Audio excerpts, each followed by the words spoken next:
सो hi, welcome back everyone. इस video में हम चैप्टर 19 कवर करेंगे, chapter 19 of CA final GST, which is demands and recovery. So सबसे पहले हम इसका एक बर्ड्स आई व्यू ले लेते हैं कि इस चैप्टर में हम कौन कौन से सेक्शन हम पढ़ने वाले हैं। तो सबसे पहले यहाँ पे एक सेक्शन 74A आएगा। 74A के अंदर क्या है, बेसिकली जब भी टैक्स पेयर ने या तो टैक्स पे नहीं किया है या शॉर्ट पे किया होता है, या लेट्स सपोज उसने आईटीसी ज़्यादा ले लिया है या आईटीसी रॉन्गली यूटिलाइज़ किया है या फिर रिफंड उसे गलत दे दिया गया है, तो उसमें 74A के अंदर उसकी डिमांड निकलती है। 74A न्यू सेक्शन है जो कि एप्लीकेबल है for financial year 24-25 onwards till 23-24। जो सेक्शन अवेलेबल थे वो सेक्शन 73 एंड सेक्शन 74 अवेलेबल थे। इन्हें मैं ब्रीफली एक बार बताऊंगा कि ये दोनों सेक्शन में क्या था। देन फिर नेक्स्ट सेक्शन हमारा सेक्शन 75 आता है, कुछ स्पेशल रूल्स बताता है डिटर्मिनेशन ऑफ टैक्स में कि आपको शोकोज देना होगा प्लस पर्सनल हियरिंग देनी होगी, वो सब सेक्शन 75 बताता है। देन सेक्शन 76 उन केसेस से डील करता है जहाँ पे लेट्स सपोज इंटरस्टेट सप्लाई थी, बस हमने इंटरस्टेट सप्लाई समझ के उस पर IGST पे कर दिया, बट एक्चुअली में CGST एंड SGST पे होना चाहिए था। या इसके वाइस वर्सा सिचुएशन भी हो सकती है, उस सिचुएशन में कैसे होगा 76 डील करता है, सॉरी 77 डील करता है। 76 डील करता है उन केसेस से जहाँ पे आपने कस्टमर से तो टैक्स कलेक्ट कर लिया बट आपने अल्टीमेटली गवर्नमेंट को टैक्स पे नहीं करा, वहाँ पे 76 लगेगा। देन 78 हमें बताता है कि रिकवरी कब कर सकता है डिपार्टमेंट। तो एक बार डिमांड दी, डिमांड के बाद ऑर्डर आ गया, तो ऑर्डर आने के कितने टाइम के बाद डिपार्टमेंट आपसे रिकवरी कर सकता है। 79 बताता है क्या क्या मोड्स ऑफ रिकवरी हो सकते हैं। सेक्शन 80 कुछ सर्टेन सिचुएशन में payment of tax in instalment allow करता है कि आप इंस्टॉलमेंट में पे कर सकते हो, वो हम पढ़ेंगे उसमें क्या है। 81 के अंदर ये बोलता है कि कुछ केसेस में ट्रांसफ़र ऑफ प्रॉपर्टी, अगर आपने कोई अपनी प्रॉपर्टी बेची है तो हम उसे वॉइड मानेंगे, किन केसेस में हम 81 में देखेंगे। 82 बोलता है कि जो भी आपकी प्रॉपर्टी, जो भी आपके एसेट्स है, उसके ऊपर टैक्स जो है with respect to tax first charge माना जाएगा irrespective of any other law और any other any other thing provided in any other law. Then section 83 deals with provisional attachment. तो ये बात करता है प्रोविजनल अटैचमेंट की, कब आपकी प्रॉपर्टी प्रोविजनली अटैच हो सकती है, इसे हम देखेंगे। सेक्शन 84 के अंदर वो बताता है कुछ रिकवरी प्रोसीडिंग्स कैसे कंटिन्यू होंगी, कैसे वैलिडेट होंगी, उनके बारे में वो बताता है, वो हम देखेंगे। सबसे पहले बिफोर स्टार्टिंग 74A मैं एक बार 73 एंड 74 को ब्रीफली बताना चाहूँगा, ऑल्दो हमारे सिलेबस का पार्ट नहीं है अब, ICAI ने हमारे सिलेबस से हटा दिया है क्योंकि ये फिनेंशियल ईयर 23-24 तक ही एप्लीकेबल थे। बट एक ब्रीफ अंडरस्टैंडिंग होनी ज़रूरी है ताकि आप 74A को भी ढंग से समझ सको। तो 73 में क्या होता था, इसमें डिमांड किस चीज़ से निकलती थी, टैक्स नॉट पेड या फिर शॉर्ट पेड या फिर आपका जो ITC है रोंगली अवेल्ड या फिर रोंगली यूटिलाइज्ड या फिर एरनियस रिफंड, मतलब रिफंड नहीं बनता था बट आपको फिर भी रिफंड मिल गया। सेम सिचुएशन कवर होती थी आपकी 74 के अंदर भी, बट यहाँ पे कवर होती थी वाली सिचुएशन जहाँ पे ये सब चीज़ें हुई हैं या तो फ्रॉड के वजह से या सप्रेशन की वजह से या विलफुल मिसस्टेटमेंट की वजह से। अगर नॉर्मल केस होते तो 73 में जाते थे, अगर इन तीन में से कोई केस होता तो 74 में जाता था ना। यहाँ पे जो टाइम लिमिट बेसिकली दी हुई थी, टाइम लिमिट दी हुई थी कि जो आपका ऑर्डर पास हो सकता है 73 के अंदर, वो within 3 years from the due date of annual return. तो जिस फाइनेंशियल ईयर के लिए आप डिमांड निकाल रहे हो, उस फाइनेंशियल ईयर की जो ड्यू डेट है एनुअल रिटर्न की, उसके विद इन 3 years के अंदर यहाँ पे ऑर्डर इशू हो सकता था। रिफंड के केसेस में 3 years from the date of refund, और एनी अदर केसेस में due date of annual return से। ठीक है। और ये प्रोविजन बोलता था कि जो आपका नोटिस इशू होगा, तो 3 years is for order, so order से पहले शोकोज नोटिस इशू होगा। शोकोज नोटिस के लिए बोलता था कि जो 3 years वाली टाइम लिमिट है, इससे एटलीस्ट 3 months बिफोर आपको शोकोज नोटिस देना होगा। यानी शोकोज नोटिस देने की जो टाइम लिमिट थी वो 2 years 9 months from due date of annual return या फिर from the date of erroneous refund. Plus 73 में जो पेनल्टी लगती थी वो 10% ऑफ टैक्स लगती थी। तो ये ब्रॉड फीचर्स थे 73 के। 74 में क्या था, 74 में जो टाइम लिमिट थी वो 5 years थी from the date of either due date of annual return या फिर आपका डेट ऑफ रिफंड। प्लस जो SCN की लिमिट थी वो थी 6 month बिफोर 5 years। तो यानी अगर टेक्निकली देखो तो 4 years 6 months आपके पास होते थे शोकोज नोटिस अंदर सेक्शन 74 इशू करने के लिए, एंड यहाँ जो पेनल्टी होती थी वो होती थी 100% ऑफ टैक्स। अब डिपार्टमेंट को इशू क्या आ रहा था, वो लेट सपोज 3 साल के अंदर दो ब्रॉडली इशू आ रहे थे उन्हें। पहला इशू क्या आ रहा था कि वो 3 साल के अंदर अगर डिमांड नहीं निकाल पाए तो लेट सपोज 74 के अंदर 5 year वाला एक्सटेंडेड पीरियड लेके फिर डिमांड निकालते थे। मान लो मेरी जो डिमांड है फाइनेंशियल ईयर 2019-20 की है, ठीक है, तो जो इसकी ड्यू डेट होगी एनुअल रिटर्न की लेट सपोज 31 दिसंबर 2023, तो यहाँ से 3 साल जो बैठते हैं वो बैठते हैं 31 दिसंबर 2023। तो अगर आपको 73 की टाइम लिमिट के अंदर उससे 3 months पहले निकाल लो अगर आप, तो ये होती 30 सितंबर 2023। तो बेसिकली आपको 73 की टाइमलाइन के अंदर अगर नोटिस इशू करना है 30 सितंबर 2023 तक करना होगा। लेट सपोज आपने नहीं किया, अब इसके बाद अगर आप करते हो तो आपको सेक्शन 74 में करना पड़ेगा आपसे, लेकिन 74 तभी इन्वोक हो सकता है अगर फ्रॉड, सप्रेशन या विलफुल मिसस्टेटमेंट में। तो डिपार्टमेंट क्या करता था, 74 इन्वोक करता था, और मान लो एक्चुअल में टैक्स पेड की गलती भी थी कि उसने टैक्स पे नहीं किया था या शॉर्ट पे किया था या फिर उसने आईटीसी रॉन्गली अवेल्ड और यूटिलाइज वाला केस था, एरोनियस रिफंड था, वो केस फैक्चुअली प्रूवन है, बट जस्ट बिकॉज 74 में उसने ये प्रूव कर दिया कि ये फ्रॉड की वजह से नहीं था या सप्रेशन की वजह से नहीं था या विलफुल मिसस्टेटमेंट की वजह से नहीं था, बोनाफाइड बिलीफ के अंदर उसने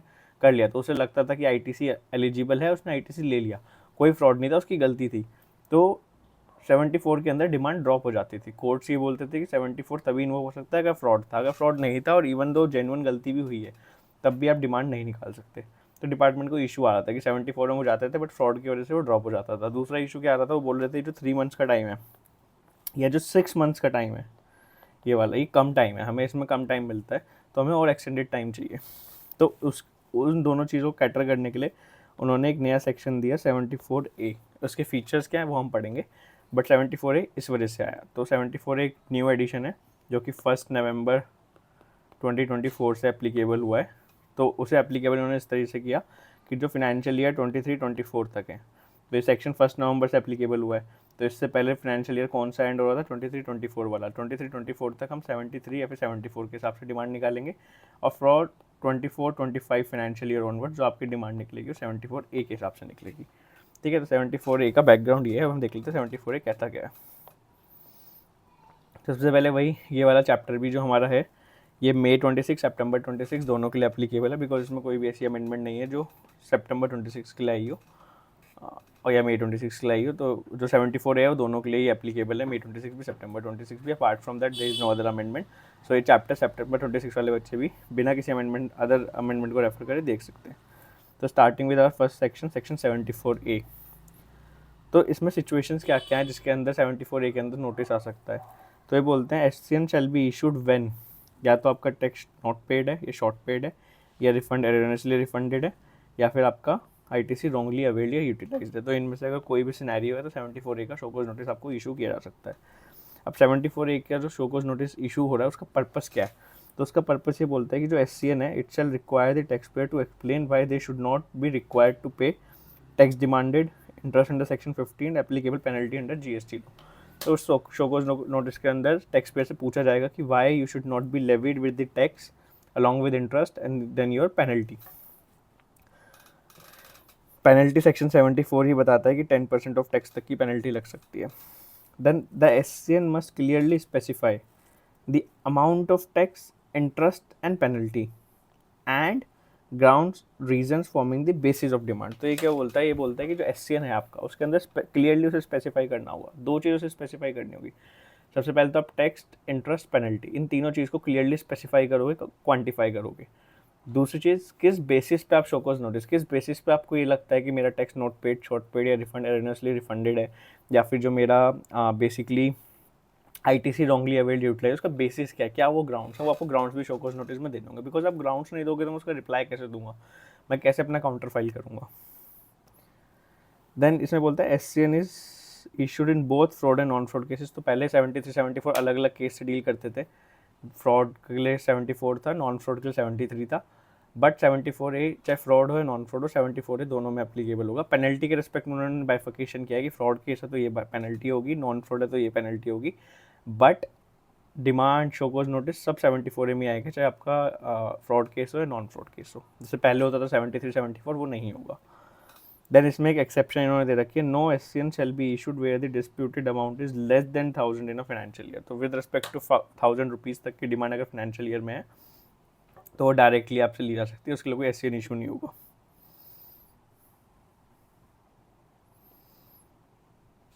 देन बिफोर एससीएन ये बोलते हैं प्री एससीएन इंटीमेशन। तो बेसिकली इसका कॉन्सेप्ट क्या है कि बिफोर शोकोज नोटिस देने से पहले आप एक और अपॉर्चुनिटी दो टैक्स पेयर की शोकोज नोटिस से पहले कि आपको ऐसा ऐसा हमें लग रहा है तो आप इसका रिप्लाई करो। शोकोज नोटिस से पहले ये होता है। सो ये बोलते, और ये डिस्क्रिएशन होती है, मैंडेटरी नहीं है। ऑल तो पहले मैंडेटरी होता था, पहले लॉ में मे की जगह शेल वर्ड था, बट उसके बाद अमेंडमेंट आके मे हो गया। ऑल दो कुछ कोर्ट्स इसे अभी भी मैंडेटरी पढ़ती है, बट लॉ के हिसाब से अमेंडमेंट का पर्पस देखो तो डिस्क्रिएशनरी है। द प्रॉपर ऑफिसर में communicate propose tax liability before issuing SCN. तो एससीएन इशू करने से पहले प्रपोज टैक्स लाइबिलिटी आप टैक्स पेयर को जो ऑफिसर है वो कम्युनिकेट कर सकता है। The this pre SCN intimation in optional not mandatory. तो पहले मैंडेटरी होता था बट अमेंडमेंट के बाद अब मैंडेटरी नहीं है। हमारे टाइम में अगर क्वेश्चन आता है तो it's optional, it's not mandatory. अगर क्वेश्चन आता है कि प्री एससीएन इशू नहीं हुआ है तो इसकी वैलिडिटी बताओ प्रोसीडिंग की, तो वैलिड प्रोसीडिंग्स है, बिकॉज प्री एससीएन इशू करना टैक्स ऑफिसर की डिस्क्रिएशन है, उसके ऊपर कोई ऑब्लिगेशन नहीं है। The tax payer may make payment full और पार्शियल और submit representation against the propose demand. जो टैक्स पेयर है या तो जो प्रपोज लाइबिलिटी उसने लाइबिलिटी जो प्रपोज करी है वो या तो पे कर देगा, और अगर पे नहीं करेगा तो अपनी रिप्रेजेंटेशन फाइल करेगा क्यों पेएबल नहीं बनती। देन इसके अंदर बोलते हैं statement in lieu of SCN subsequent period. So after issuing an SCN for the one period the officer may issue a statement instead of a fresh SCN for later period. So let's suppose मेरी financial year 1920 की demand raise करिए show cause notice में, same जो मेरा issue है 2021 में मैंने किया है, 2021-2 में भी किया है। तो ये क्या बोलता है, शोकोज डिटेल शोकोज नोटिस इसका दे दो, इनकी बस अमाउंट क्वांटिफाई करके स्टेटमेंट दे दो इनकी डिमांड का भी, प्रोवाइडेड जो इस डिमांड के ग्राउंड्स थे रीजन से वही ये रीजंस यहाँ पे हैं। This statement is treated as deemed SCN provided grounds of deemed remain identical. तो ऐसा नहीं आपको डिटेल एससीएन सब सालों के लिए देना है, अगर इशू सेम है तो आप एक डिटेल एससीएन दे दो, उस डिटेल एससीएन के साथ बाकी सब्सिक्वेंट फाइनेंशियल ईयर के लिए बस एक स्टेटमेंट ऑफ डिमांड दे दो कि क्या क्या आपकी डिमांड बनती है। Then time limit for issuance of SCN, तो ये इंपॉर्टेंट है। तो हमने 73-74 की टाइम लाइन देखी। अब 74 में क्या बोलता है, तो वही रिफंड वाले केस के लिए बोलता है 42 months from the date of erroneous refund. तो यहाँ पे ना एक चीज़ देखना, जो 73 या 74 थे उसमें जो टाइम लिमिट दी गई थी ना, वो टाइम लिमिट दी गई थी ऑर्डर पास करने की, ठीक है। फिर इस ऑर्डर की टाइम लिमिट से उन्होंने बैक कैलकुलेट करके एससीएन की टाइम लिमिट को लिंक कर रखा था, ठीक है।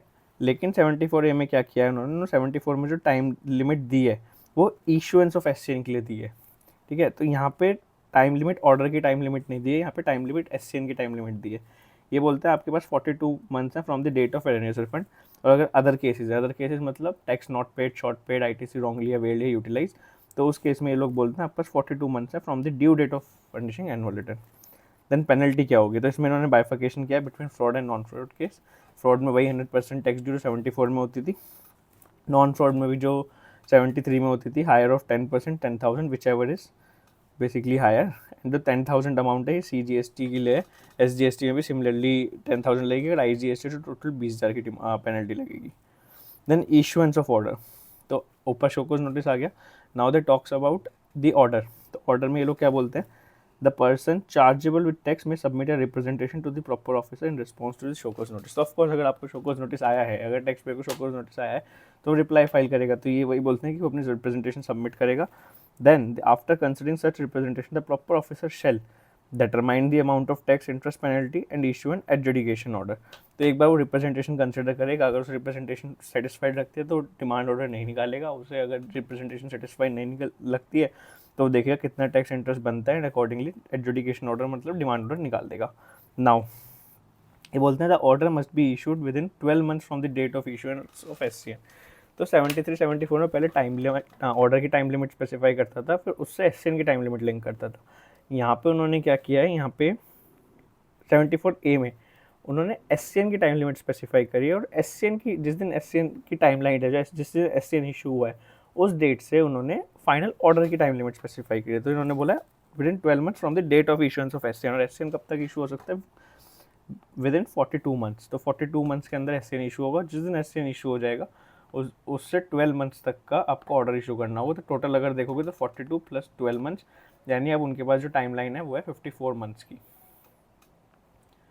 ओके, एंड यहाँ पे एक एक्सटेंशन का प्रोविजन भी है, वो भी हम देख लेते हैं। If the order can not be issued within 12 months then the commissioner or an authorized officer senior to proper officer but not below the rank of joint commissioner may extend the time limit by further subject to the following condition. Reason for delay recording में होंगे, extension must be granted before the expiry of 12-month period. तो यहाँ पे क्या लिखा है simply मैं बताता हूँ। पहले अगर मैं देखूँ 74 में पुराने वाले सेक्शन में मेरा मैक्सिमम लिमिट क्या थी, 5 years which is 60 months, right. यहाँ पे इशू क्या आ रहा था उन्हें, वो बोल रहे थे यहाँ पे एससीएन को एडजुडिकेट करने के लिए, एससीएन के ऊपर ऑर्डर इशू करने के लिए आपको 6 मंथ मिलते हैं, मतलब ऑर्डर से पहले आपका, यानी मैक्सिमम जो एससीएन है वो 54 मंथ्स के अंदर आपका एससीएन आ जाना चाहिए। तो ये बोलते थे लेट्स सपोज मैंने 54 मंथ पे एससीएन दिया तो मेरे पास एससीएन को ऑर्डर में कन्वर्ट करने के लिए सिर्फ 6 मंथ है, ये टाइम उन्हें कम लग रहा था। गवर्नमेंट ने क्या करा, गवर्नमेंट ने कहा चलो ठीक है हम आपको ना एससीएन इशू करने के लिए 42 मंथ्स देते हैं, फिर आप एससीएन इशू कर दोगे उसके 12 मंथ के अंदर आपको ऑर्डर देना है। तो टेक्निकली हमने आपको एससीएन को ऑर्डर बनाने के लिए 12 मंथ्स दे दिए, कितने हुए 54 मंथ्स, पर पहले तो 60 मंथ्स अलाउड थे। तो उन्होंने कहा रुको हम प्लस 6 मंथ का एक एक्सटेंशन भी दे रहे हैं, अगर कमिश्नर चाहे या फिर कोई भी ऑफिसर जो कि जॉइंट कमिश्नर की रैंक से नीचे का नहीं होना चाहिए, अगर वो चाहे तो 6 मंथ का एक्सटेंशन दे सकता है। इस एक्सटेंशन को देने के लेकिन 2 कंडीशन है। पहला, आप क्यों 12 मंथ्स के अंदर एडजुडिकेशन नहीं कर पाए उसके रीजंस आपको राइटिंग में देने होंगे, एंड ये जो आप एक्सटेंशन दोगे ना ये 12 मंथ्स एक्सपायर होने से पहले एक्सटेंशन हो जाना चाहिए। ऐसा नहीं है 12 मंथ्स कंप्लीट हो गए आप ऑर्डर भी नहीं दे पाए एंड अब आप बोल रहे हो कि मैं 6 मंथ का एक्सटेंशन दे रहा हूँ, नहीं, ये 6 मंथ का एक्सटेंशन 12 मंथ एक्सपायर होने से पहले ही आपको दे देना है। तो बेसिकली लेट्स सपोज मैं 9 मंथ में हूँ और मेरे को लग रहा है कि ऑर्डर तो पास 12 मंथ में नहीं हो पाएगा, तो कमिश्नर या जॉइंट कमिश्नर को यहीं पे 6 मंथ एक्सटेंड करना पड़ेगा। तो ओरिजिनल 12 मंथ थे प्लस 6 मंथ का एक्सटेंशन यानी 18 मंथ्स हो गए। बट ये नहीं आप एक्सटेंशन 13 मंथ में आने के बाद दे रहे हो, 12 मंथ कंप्लीट होने से पहले आपको एक्सटेंशन अलाउ करना पड़ेगा। नाउ नेक्स्ट आता है payment of tax interest penalty before issuance of SCN. तो इसमें ना आपको एक फैसिलिटी प्रोवाइड करी जाती है कि अगर आपको खुद पता चल गई अपनी गलती, ऑफिसर ने आपको बता दिया एससीएन इशू होने से पहले, से प्री एससीएन वाला केस था, अगर आपको बता दें तो आप एससीएन इशू करने से पहले अगर पे कर दोगे तो हम पेनल्टी में कुछ आपको पेनल्टी थोड़ी कम कर देंगे। तो सबसे पहले देखते हैं नॉन फ्रॉड केस में वो क्या करेंगे। तो ये बोलते हैं tax payer may pay tax along with interest before issuance of SCN based on self ascertainment और as ascertain by proper officer. तो या तो अपने आप आपको गलती रियलाइज हो गई है, प्रॉपर ऑफिसर ने आपको बताया है, तो आप एससीएन इशू होने से पहले टैक्स पे कर दो विद इंटरेस्ट। उससे आपको क्या बेनिफिट होगा, उससे और उसके बाद जो पेमेंट होगी वो DRC 03 में होगी और वो इंटीमेट की जाएगी, एंड एक बार वो जो पेमेंट है वो एक्नॉलेजमेंट इलेक्ट्रॉनिकली इशू हो गया तो फिर उस टैक्स पीरियड के लिए उस पर्टिकुलर टैक्स के लिए जो आपने टैक्स पे किया है उसके लिए कोई डिमांड नहीं आएगी एससीएन में।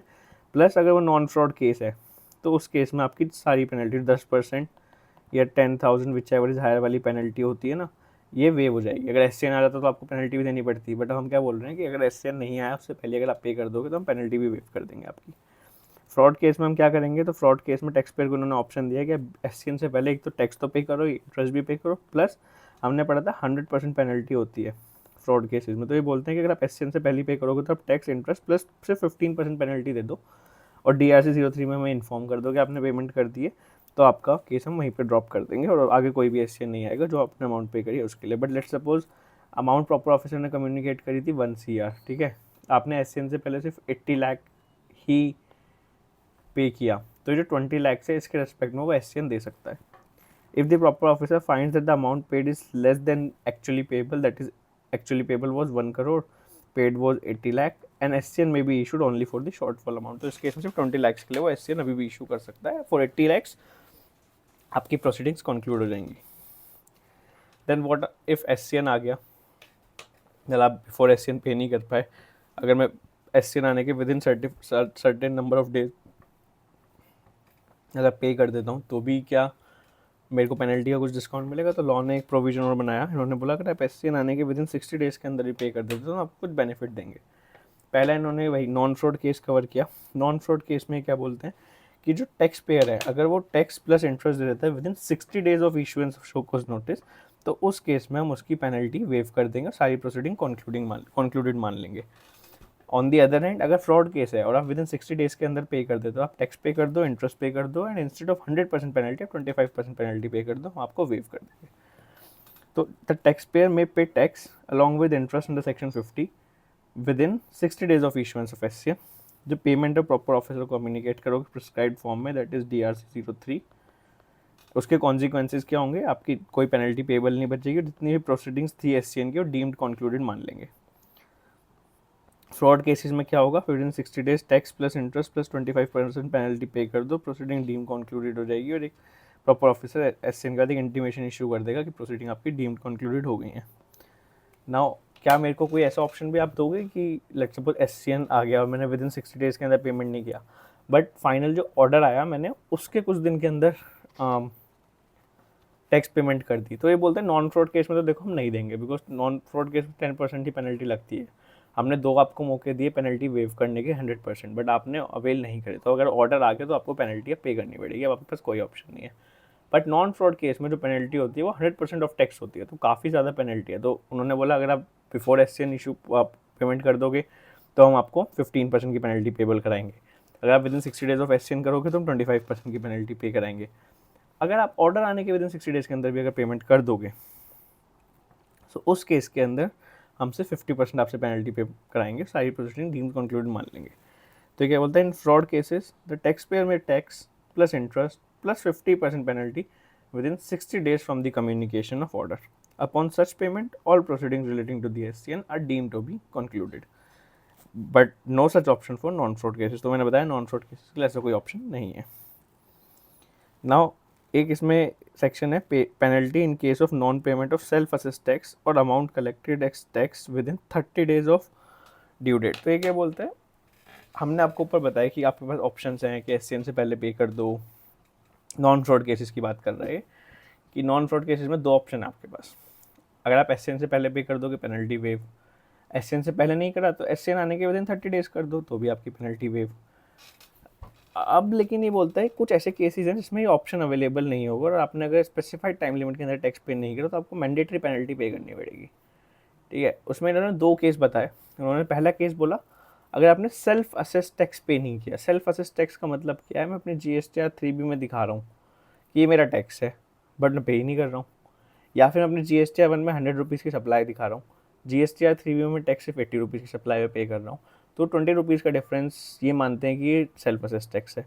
तो बोल रहे हैं कि जो आप खुद मान रहे हो, सेल्फ असेस खुद करके बोल रहे हो कि ये मेरा टैक्स है, अगर आप वो भी पे नहीं कर रहे तो हम आपको कोई बेनिफिट नहीं देंगे, है ना। सेकंड केस उन्होंने क्या बोला, जो आपका 76 डील करता है, सेक्शन 76 भी वही डील करता है कि मैंने कस्टमर से टैक्स कलेक्ट कर लिया but with in 30 days from the due date मैंने पे नहीं करा, what do you call, with in 30 days from the due date मैंने गवर्नमेंट को पे नहीं करा।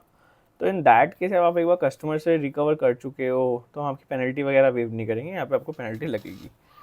तो ये बोलता है in non fraud cases if self assess tax और tax collected is not paid with in 30 days from the due date a mandatory penalty higher of the following shall be levied, तो 10% या 10,000। The only way to avoid penalty is to pay tax with interest within 30 days of due date. The benefit of penalty waiver available for voluntary payment before SCN or after FCN is not available in such cases. Then इसमें कुछ एक notes हैं, वो notes एक बार देख लीजिए।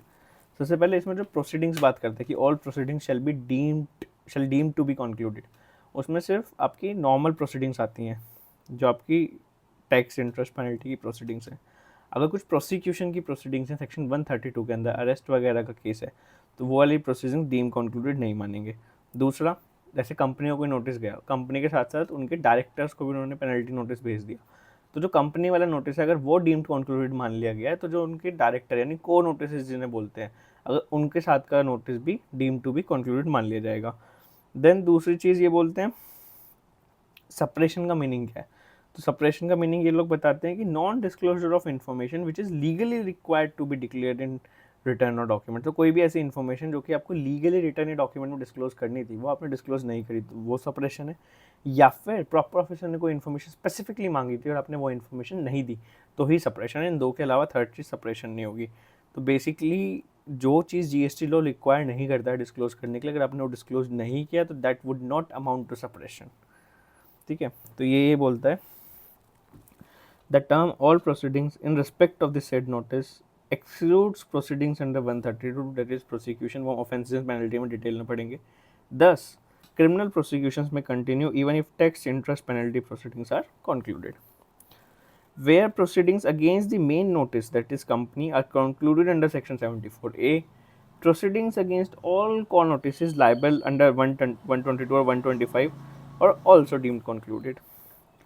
Now, suppression. Suppression refers only to non-disclosure of information legally required to be declared in return or document, or failure to provide information specifically sought by the proper officer.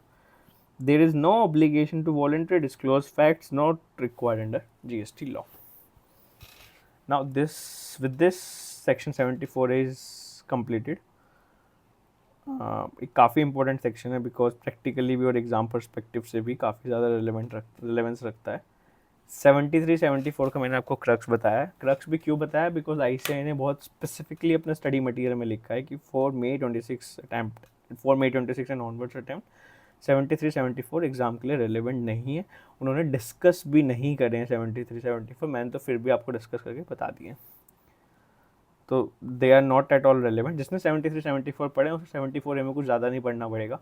सिर्फ 2-3 चीज़ें ध्यान रखनी पड़ेंगी क्योंकि ब्रॉडली सेम है. कुछ चीज़ें उन्होंने चेंज करी हैं बस.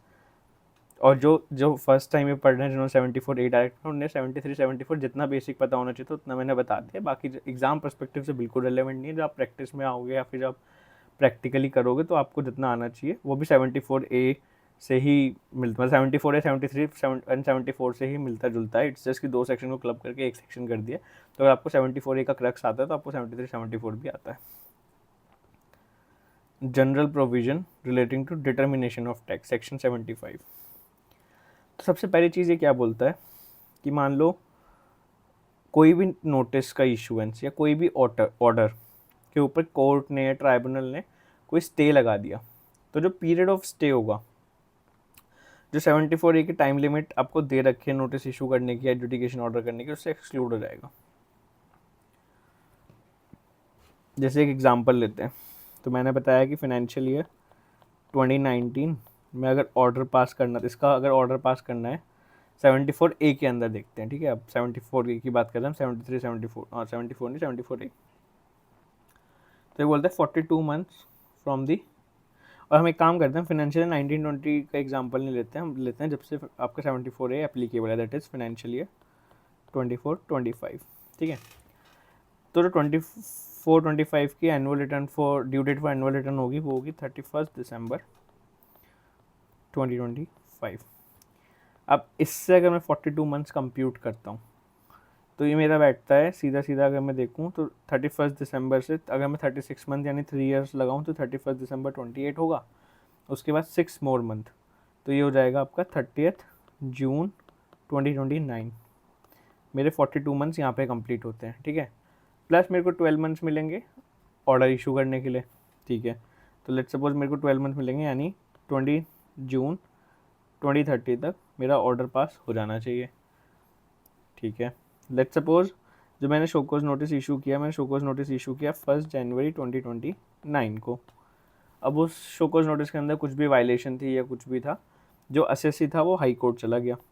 हाई कोर्ट ने उस SCN को स्टे कर दिया. स्टे का मतलब उन्होंने बोल दिया अभी आप इस SCN को कैरी फॉरवर्ड नहीं करोगे, अभी हम पेंडिंग रख रहे हैं, आप कुछ भी ऑर्डर पास नहीं करोगे.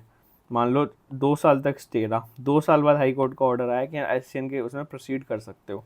तो 2 साल यानी अब मेरे पास डेट आ गई, अगर मैं मोटा मोटा कैलकुलेशन करूँ तो 1 जनवरी 2031. बट अब मैं ऑर्डर तो इशू कर ही नहीं सकता बिकॉज ऑर्डर इशू होना था SCN के इशूएंस के 12 मंथ्स के अंदर. SCN मेरा इशू हुआ था यहाँ पे 1 जनवरी, तो 12 मंथ्स होते 1 जनवरी 2030. But because of high court में ऑर्डर इशू नहीं कर पाया, मेरी टाइम लिमिट चली गई. तो ऐसी सिचुएशन को कैटर करने के लिए उन्होंने बोला कि जो 2 साल आपके पास हाई कोर्ट के लगे, जितना टाइम स्टे था उसे आप एक्सक्लूड कर दो.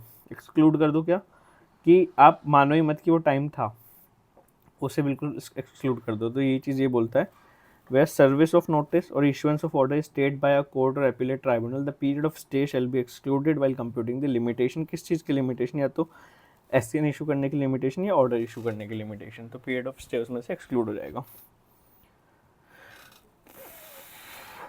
देन 75(2) सबसेक्शन 2 है, वो क्या बोलता है? कोई 74A का लेट्स सपोज नोटिस था, फिर ऑर्डर आया था. अब हमने देखा था 74A में नॉन फ्रॉड केसेस के लिए पेनल्टी अलग है, that is 10%, 10,000 whichever is higher. Fraud cases के लिए पेनल्टी अलग है। फ्रॉड केसेस के लिए उन्होंने बोला है 100% ऑफ टैक्स। ठीक है, अब क्या हुआ कि मेरे पास कोई ऑर्डर आया 74A का, लेट्स सपोज 42 मंथ्स खत्म होने वाले थे तभी मेरा एक शोकॉज नोटिस आया। उसके बाद जब उसके 12 मंथ्स खत्म होने वाले थे मेरे पास उसका एक ऑर्डर आ गया, और कोई एक्सटेंशन नहीं लिया डिपार्टमेंट ने, उन्होंने 54 मंथ में मेरा ऑर्डर पास कर दिया 74A के अंदर, बोलते हुए फ्रॉड का केस है। मैं उस ऑर्डर के अगेंस्ट गया एपीलेट अथॉरिटी के पास। ठीक है, तो एपीलेट अथॉरिटी ने बोला कि आपने गलती तो की है, ठीक है, बट आपने क्या किया है, आपने फ्रॉड नहीं किया है, नॉन फ्रॉड केस है। ठीक है, इसका इम्प्लीकेशन क्या हुआ, जो फ्रॉड वाला नोटिस है वो तो मेरा इनवैलिड हो गया, फ्रॉड वाला ऑर्डर, बिकॉज फ्रॉड ही नहीं है तो आपने गलत ऑर्डर पास किया है। और अब लेट्स से टाइम लिमिट भी चली गई 54 मंथ की उस फाइनेंशियल ईयर के लिए, तो यार मैंने गलती तो की है पर मैं फ्रॉड का केस नहीं है, तो फ्रॉड की पेनल्टी नहीं लग सकती, इस वजह से वो ऑर्डर गलत हो जाएगा। तो उन्होंने एक प्रोविज़न डाला कि अगर ऐसा केस होता है कि एपीलेट अथॉरिटी या एपीलेट ट्राइब्यूनल कोर्ट के सामने जाके ये पता चलता है कि फ्रॉड का केस नहीं है, तो जो आपका ओरिजिनल नोटिस था 74A वाला जो फ्रॉड वाला था, हम उसे ही डीम्ड कर लेंगे कि वही नॉन फ्रॉड वाला था, तो आपको नया शोकॉज नोटिस या नया ऑर्डर इशू करने की ज़रूरत नहीं है, पुराने वाला ही डीम्ड कर लिया जाएगा कि वो नॉन फ्रॉड वाला था।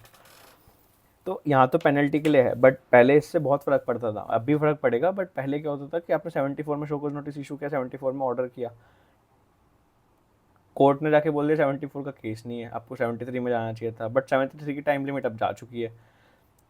तो इन्होंने डीमिंग फिक्शन डाल रखा था कि जो अगर कोर्ट ने ऐसा बोला 74 का केस नहीं है पर 73 का है, तो हम 74 वाले नोटिस को ही डीम कर लेंगे 73 का। तो ये बोलता है, if in an appellate authority tribunal court holds that fraud wilful misstatement suppression is not established, then penalty applicable to non-fraud cases 74A becomes payable instead of fraud penalty। ठीक है, ऐसा नहीं कि पेनल्टी पे नहीं करनी पड़ेगी बिकॉज 74A के अंदर उन्होंने बोल दिया फ्रॉड नहीं है, तो आपके तो शोकॉज नोटिस के अंदर फ्रॉड की पेनल्टी लगाई थी, नॉन फ्रॉड की पेनल्टी लगाई थी, अब आप बोलो फ्रॉड की पेनल्टी तो है नहीं, अब नॉन फ्रॉड की लगा नहीं सकते बिकॉज नॉन फ्रॉड की लगाने के लिए आपको तो दोबारा से एक शोकॉज नोटिस देना चाहिए था। तो उन्होंने बोला नहीं, हम उसे ही मान लेंगे और हम नॉन फ्रॉड केस की पेनल्टी आपके ऊपर लगा देंगे। नाउ ऐसा कोई केस होता है कि अपीलेट अथॉरिटी का कोई डायरेक्शन है, ट्राइब्यूनल का डायरेक्शन है, कोर्ट का डायरेक्शन है, उसके परसुएंट में अगर कोई ऑर्डर पास करना है तो ऑफिसर के पास 2 years होते हैं from the communication of such direction. Then opportunity of being heard का कॉन्सेप्ट होता है कि यार आप अगर किसी के अगेंस्ट कुछ एडवर्स एक्शन ले रहे हो तो आप उसे अपॉर्चुनिटी ऑफ बीइंग हर्ड तो दो, वो आके अपना पॉइंट तो रख के, अपना पर्सपेक्टिव तो रख के हमें बताया तो उसने ऐसा क्यों किया, तो आपको अपॉर्चुनिटी ऑफ बीइंग हर्ड देनी होगी। कब देनी होगी, या तो उसने रिक्वेस्ट करी है राइटिंग में, या आपको लगता है कोई भी एडवर्स एक्शन उसके अगेंस्ट लेने वाले हो। So opportunity of being heard must be granted when requested in writing or when an adverse action is contemplated। ठीक है, उसके बाद जो एडजमेंट की बात करता है कि आप उसे एडजमेंट नहीं दे सकते, बट मैक्सिमम 3 एडजमेंट दे सकते हो। Adjournment may be granted on sufficient cause, reasons must be recorded and maximum 3 adjournment during the proceedings are allowed. Then उसके बाद जब आप ऑर्डर पास ऑन करोगे, वो ऑर्डर स्पीकिंग ऑर्डर होना चाहिए। स्पीकिंग ऑर्डर मतलब आप सीधा ऐसा मत बोल दो कि we hereby confirm the demand of this this this, you will have to give specific reasons कि आप क्यों डिमांड निकाल रहे हो, बिकॉज अल्टीमेटली जब वो आगे एपीलेट अथॉरिटी के पास जाएगा तो वो कैसे अपने ऑर्डर को डिफेंड करेगा, अपने आप को डिफेंड करेगा, उसे रीज़न ही नहीं पता किस बेसिस पर आपने उसके ऊपर डिमांड निकाली है। तो ये बोलता है कि जो आपका ऑर्डर होगा वो स्पीकिंग ऑर्डर होना चाहिए। The adjudication order must clearly state the relevant facts क्या थे और क्या आपकी बेसिस है फॉर दैट डिसीजन। देन इसमें एक बहुत अच्छा प्रोविज़न 75 के अंदर इन्होंने दिया हुआ है। ये बोलते हैं जो भी आपकी डिमांड है, चाहे वो टैक्स की हो, चाहे वो इंटरेस्ट की हो, पेनल्टी की हो, जितनी आपने शोकॉज नोटिस में प्रपोज की थी उससे ज़्यादा नहीं हो सकती, फर्स्ट थिंग। सेकंड, जिस जिस ग्राउंड के ऊपर आपने शोकॉज नोटिस में डिमांड प्रपोज की थी उसके अलावा कोई और ग्राउंड आपका, उसके अलावा किसी और ग्राउंड के बेसिस पर आपकी डिमांड कंफर्म नहीं हो सकती। तो अगर आपने बोला कि मेरे सप्लायर ने जीएसटी पे नहीं करा और आपने उसके बेसिस पे मुझे शोकॉज नोटिस दिया कि मैं अपना आईटीसी रिवर्स करूं, एंड आप जो ऑर्डर पास करते हो, ऑर्डर पास करने में आप ये बोलने लगो कि मेरे को गुड्स ही रिसीव नहीं हुए हैं, है ना, so that is not proper, because आपने पहले एलिगेशन लगाया वायलेशन ऑफ 16(2)(c कि tax has not been paid to the government. दूसरे केस में आप मुझे बोल रहे हो कि मेरे को गुड्स ही रिसीव नहीं हुए, which is a separate condition. So आप इस तरीके से मिक्स नहीं कर सकते। विच इज 16(2)(b, आप इस तरीके से आप पहले अगर शोको आपको गुड्स रिसीट पे डाउट है तो आप शोकोज नोटिस में भी वो एलिगेशन दो। अगर आपने शोकोज नोटिस में वो ग्राउंड नहीं लिया है तो आप फाइनल ऑर्डर में भी नहीं ले सकते। So tax, interest and penalty demanded in the order cannot exceed the amount specified in the NCN and cannot be confirmed on grounds other than those mentioned in the notice। ठीक है। Then एक basic चीज़ बोलता है कि appellate authority के पास गए, उसने आपका टैक्स ही कम कर दिया या मतलब बढ़ा दिया, तो वो एक सेपरेट केस होता है, वो हम अपील्स एंड रिवीजन में देखेंगे। लेट सपोज मॉडिफाई कर दिया, रिड्यूस कर दिया, तो ऑफ कोर्स मेरा जो इंटरेस्ट होता है वो भी टैक्स के हिसाब से कंप्यूट होता है, मेरी पेनल्टी भी टैक्स के हिसाब से कंप्यूट होती है। तो अगर मेरा टैक्स कम हो गया तो ऑटोमेटिकली मेरा इंटरेस्ट और पेनल्टी भी कम हो जाएगी। तो यही प्रोविजन बोलता है, if tax liability is modified by an appellate authority tribunal court then corresponding interest and penalty automatically stands modified. Then अभी क्या बोलता है, एक बार हमने शोकोज नोटिस में बोल दिया इंटरेस्ट आपको पे करना है, अब वो ऑर्डर में लिख कर आए ना आए आपको इंटरेस्ट पे करना ही पड़ना है, मैंडेटरी आपको करना है। Interest on tax paid short paid is payable respective whether it is mention in the order और not. Now time limit for adjudication देता है, तो ये बोलता है, हमने पढ़ा था कि within 12 months from the date of SCN आपको ऑर्डर पास करना होगा। अगर नहीं हुआ तो आपका डीम्ड कंक्लूड मान लेंगे, बार्ड हो जाएगा, उसके बाद आप ऑर्डर पास नहीं कर सकते अनलेस एंड अनटिल 6 मंथ वाला एक्सटेंशन लिया गया था 12 मंथ्स एक्सपायर होने से पहले। उसके बाद एक प्रोविजन ये बोलता है, जैसे ना फॉर एग्जाम्पल, अगर एक एग्जाम्पल दूँ मैं,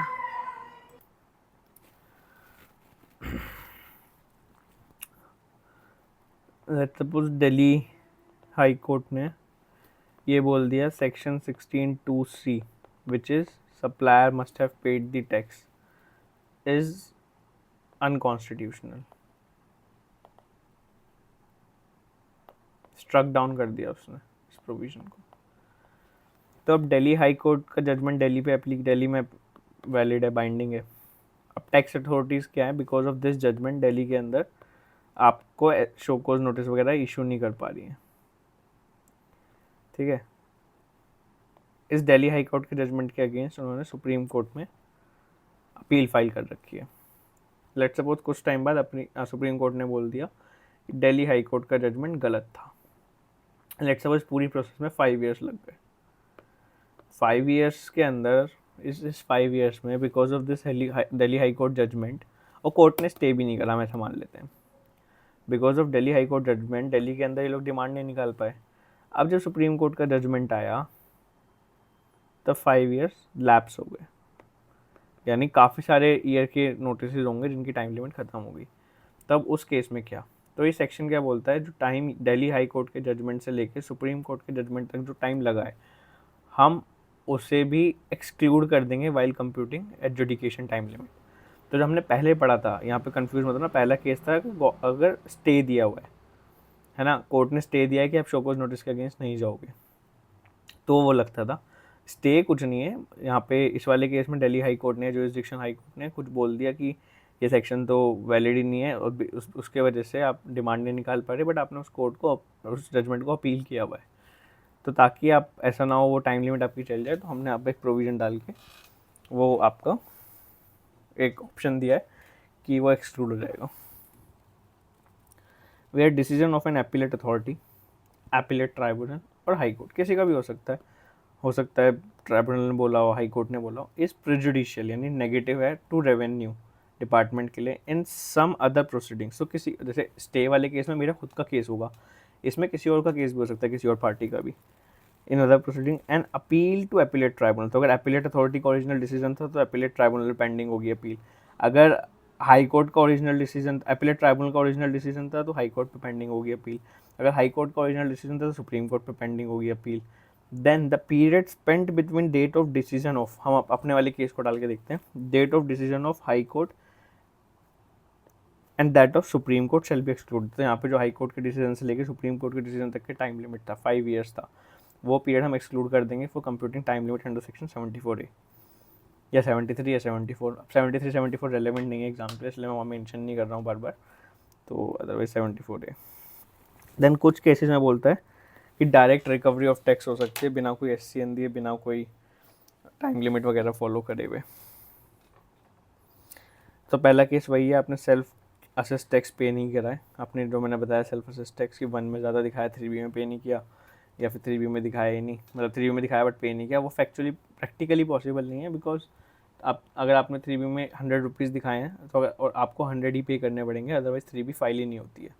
तो इसी वजह से इन्होंने एक्सप्लेनेशन डाला, इन्होंने बोला हम उस केस को भी यहाँ कवर करेंगे सेल्फ असेस टैक्स में, जहाँ आपने GSTR 1 में 100 दिखाए हैं बट GSTR 3B में आप बस 80 दिखा के और 80 ही पे कर रहे हो। तो ये 20 है, इसे भी हम सेल्फ असेस टैक्स मानेंगे, ठीक है। अगर ऐसा केस है कि आपने सेल्फ असेस टैक्स पे नहीं करा है, तो उस केस में डायरेक्ट रिकवरी अंडर सेक्शन 79 आपके अगेंस्ट हो सकती है। पूरा 73 74 या 74A का प्रोसीजर फॉलो करने की कोई नीड नहीं है।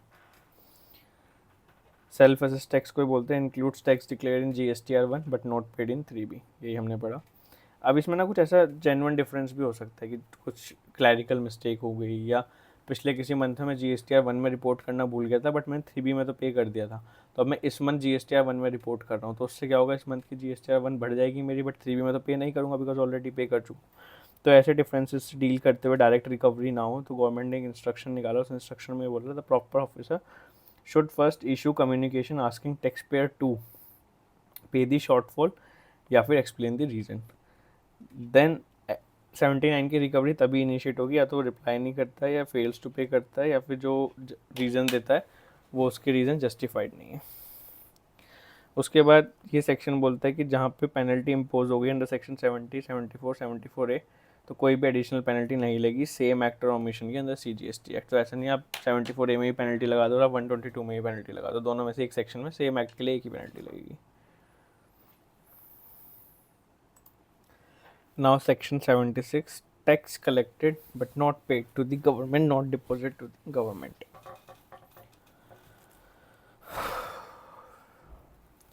देखते हैं सेक्शन क्या बोलता है। Any person who collects any amount representing as GST from another person must pay it to the government immediately, even if the underlying supply is not taxable or the any order, direction or other legal provision states otherwise. तो section क्या बोलता है, अगर आपने कोई भी amount customer से collect करी है उससे एज अ GST रिप्रेजेंट करके, अब चाहे वो सप्लाई टैक्सेबल था या नहीं था, या किसी और ऑर्डर में कुछ और भी लिखा हुआ हो, कोई और प्रोविजन कुछ भी बोलता हो, आपको वो अमाउंट गवर्नमेंट को पे करना है इमीडिएटली। तो ऑल्दो ये इमीडिएटली बोलता है बट इसकी इंटरप्रिटेशन ऐसी होगी जो ड्यू डेट यानी GSTR 3B जो आपको फाइल करना है तो आपको पे करना है। पे नहीं किया तो इस सेक्शन के अंदर आपके अगेंस्ट एक्शन हो सकता है। आगे क्या बोलता है, issue of SCN। If such collected amount is not paid to the government, then the proper officer may issue an SCN requiring the person to show cause why the amount should not be paid and why a penalty equal to amount collected should not be imposed. तो ये क्या बोलता है 76 के case में, क्या बोलता है, आपको शोकोज नोटिस देंगे हम। शोकोज नोटिस में आपको बताना होगा कि क्यों आपके ऊपर ये, आप क्यों ये टैक्स आपको गवर्नमेंट को पे नहीं करना चाहिए, प्लस क्यों आप 100% पेनल्टी पे नहीं करोगे। तो आपसे 100% पेनल्टी डिमांड की जाएगी एंड आपसे 100% टैक्स डिमांड करेंगे ही करेंगे। देन आपके रिप्लाई को कंसिडर करने के बाद डिटरमाइन करेगा अमाउंट पेएबल, एंड जो पर्सन होगा, जो टैक्सेबल पर्सन था, वो ही must pay that amount to the government along with penalty.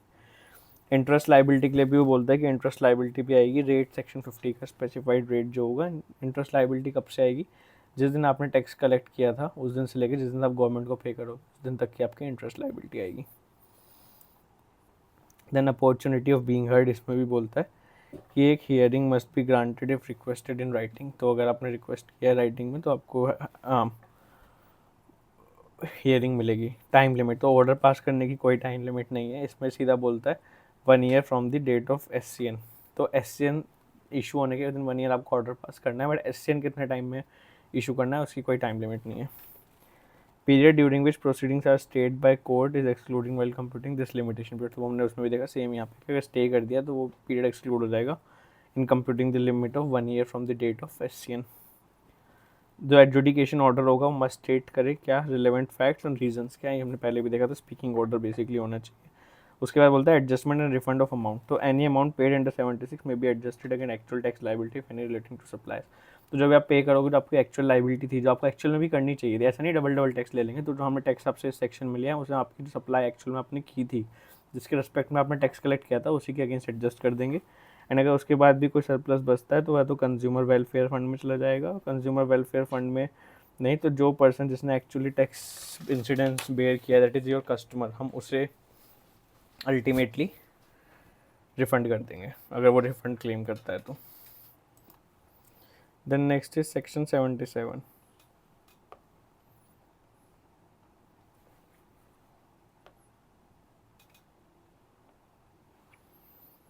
तो बोलते हैं where registered person pays CGST plus SGST treating supply as interstate but it is later held to be interstate supply, the taxpayer shall be granted refund of CGST and SGST and subject to subscribe manner and condition।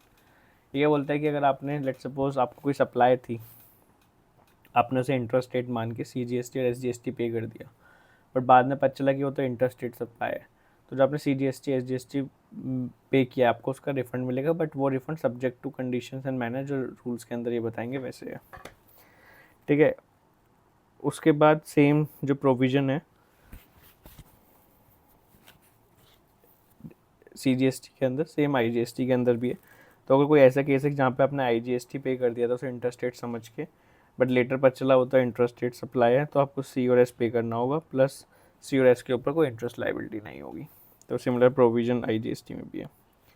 तो CGST act में क्या बोल रहा है कि अगर C और S पे कर दिया है, I पे होना था, तो जो आपने C और S पे किया है उसका आपको रिफंड मिल जाएगा। प्लस अगर आपने I पे कर दिया बट C और S पे करना था तो आपको C और S पे करना पड़ेगा, और C और S जब पे करोगे उसके ऊपर कोई इंटरेस्ट लाइबिलिटी नहीं आएगी। सेम प्रोविज़न आपके IGST के अंदर भी है for a vice versa situation. Subsequently held, तो हमने देखा कि later held to be, subsequently held to be, तो सब्सिक्वेंटली हेल्ड का मतलब क्या है, तो इसके अंदर अगर टैक्स पेयर को खुद पता चलता है तो भी कवर है, उसे अगर ऑफिसर बताता है टैक्स ऑफिसर तो भी यहाँ पे कवर्ड हो जाएगा। दोनों ही केस यहाँ पे कवर हो जाएंगे, बट रिफंड लेने की कंडीशन है कि पहले आप सही टैक्स पे करो। तो लेट सपोज आपने C प्लस S पे कर दिया था बट I पे होना था, तो पहले आप I पे करो, उसके बाद C प्लस S का रिफंड क्लेम करो। तो ऐसा क्यों है, बिकॉज यहाँ पे उन्होंने लिखा था कि रिफंड मिल जाएगा but subject to prescribe manner and condition, तो ये इन्होंने कंडीशन लगा रखी है। उसके बाद section 78 initiation of recovery proceeding, ये क्या बोलता है, any amount payable pursuant to an order under GST act must be paid with in 3 months from the date of service of order. If payment is not made within this period recovery proceeding may be initiated. तो कोई भी कोई भी order अगर demand order pass हुआ है GST act के अंदर, उसके विद इन 3 month के अंदर, जिस दिन ऑर्डर आपको मिला है उसके 3 month के अंदर आपको डिमांड पे करनी होगी। डिमांड पे नहीं करते तो सेक्शन 78 के अंदर रिकवरी प्रोसीडिंग इनिशिएट हो जाएगी। However where necessary in the interest of revenue, the proper officer may by recording reason and writing required person with a shorter period। तो अगर उन्हें इंटरेस्ट ऑफ रेवेन्यू यानी डिपार्टमेंट को ऐसा लगता है कि it is necessary for the interest of revenue, तो 3 month से पहले भी रिकवरी इनिशिएट कर सकते हैं, और रीजंस आपको रिकॉर्ड करने पड़ेंगे। Now coming to section 9 recovery of tax. So इसमें देखते हैं क्या बोलता है, if the amount payable is not paid with in a prescribe period of 3 months recovery proceeding shall be initiated for the realisation of government dues, ये हमने section 78 में पढ़ा। 79 बोलता है recovery can also be made from distinct person of the same entity located in different state और union territory. तो distinct person का concept हम लोग रजिस्ट्रेशन चैप्टर में पढ़ेंगे। तो बेसिकली इसका क्या कॉन्सेप्ट होता है, ब्रॉडली आप ऐसा समझो कि आपकी एक स्टेट में एक यूनिट है, दूसरी स्टेट में भी आपकी यूनिट है GST रजिस्टर्ड या अनरजिस्टर्ड भी, तो दोनों आपस में डिस्टिंक्ट पर्सन होती है। तो उसका कॉन्सेप्ट हम डिटेल में समझेंगे, बट यहाँ पे ये बोलते हैं अगर आपने गलती करी है, आपने टैक्स पे नहीं करा, तो आपके डिस्टिंक्ट पर्सन से भी हम लोग रिकवरी कर सकते हैं, बिकॉज अल्टीमेटली हो तो आप सेम ही कंपनी सेम ही पेन के अंदर ना। अब हमने नेक्स्ट क्या किया है, जो रिकवरी के मोड्स हैं सारे हमने डिस्कस किए हैं। सबसे पहला मोड है recovery by deduction from any money odd.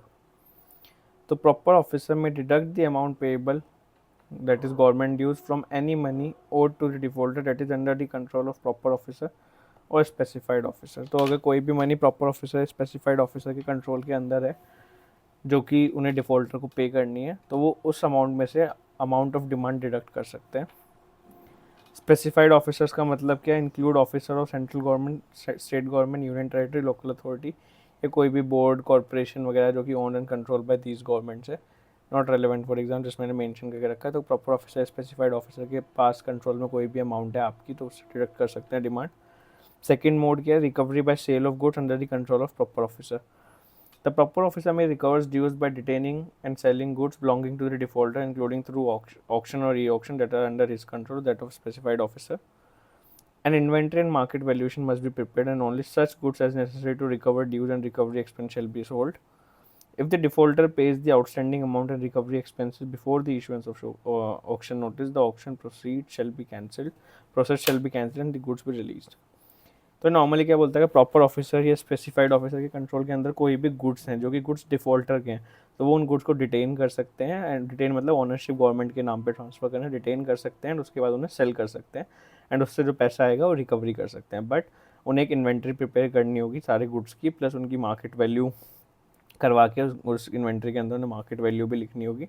And जितने गुड्स उन्हें नेसेसरी हैं बेचने for the recovery of tax, सिर्फ उतने ही गुड्स वो सेल करेंगे। एंड रिकवरी अमाउंट ऑफ ड्यूज़ के लिए प्लस जो ऑक्शन वगैरह के एक्सपेंसेस होंगे वो रिकवर करने के लिए जितने गुड्स नेसेसरी है उतने ही सेल करेंगे। बट अगर ऑक्शन नोटिस इशू करने से पहले टैक्स पेयर आउटस्टैंडिंग डिमांड पे कर देता है, जो ऑक्शन है वो कैंसिल कर दिया जाएगा एंड जो गुड्स होंगे वो रिलीज़ कर देंगे। बट अगर ऑक्शन नोटिस के बाद वो आउटस्टैंडिंग डिमांड पे करता है तो फिर प्रॉपर ऑफिसर की कोई ऑब्लिगेशन नहीं है ऑक्शन को कैंसिल करना। Then recovery from third person, garnishing proceeding. तो डिफ़ॉल्टर से ना लेके हम किसी थर्ड पर्सन से लेंगे, डिफ़ॉल्टर के डेटर से लेंगे, डिफ़ॉल्टर के बैंक से लेंगे, उस तरह के केसेस यहाँ पे कवर होंगे।